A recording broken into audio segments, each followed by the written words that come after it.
শহরে নেই। জেলা শহরে যারা থাকে তারা সবাই স্থায়ী, তাদের জীবনের হুমকি বেশি ছিল। তারপরেও জেলা শহরের প্রতিটা স্টুডেন্টের, প্রতিটা ছাত্রের প্রাণে যেই আগুন, জেলা শহরের সেই প্রশাসন, সেই ছোট্ট গণ্ডি সেগুলিকে রুখতে পারেনি।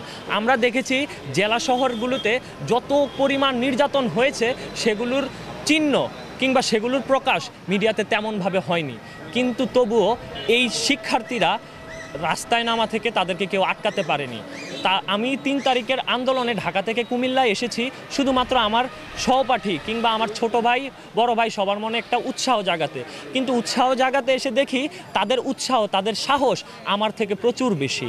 তারা প্রতিটা ছাত্র এক একটা আগুন, এক একটা আবু সাইদ, এক একটা মুগ্ধ হয়ে উঠেছিল। তাদেরকে আটকানো আর সহজ ছিল না। বুলেট খেয়ে খেয়ে ছাত্রগুলো দৌড়াচ্ছিল, তারপরেও বলছিল ভাই আমরা আবার নামবো, আমরা রাজপথ ছাড়বো না। তাই সর্বোপরি চিন্তা করলে ঢাকায় আন্দোলন শুরু করলেও এই আন্দোলনকে শক্তিশালী করার পিছনে বড় ভূমিকা ছিল জেলা শহরের আন্দোলনগুলো।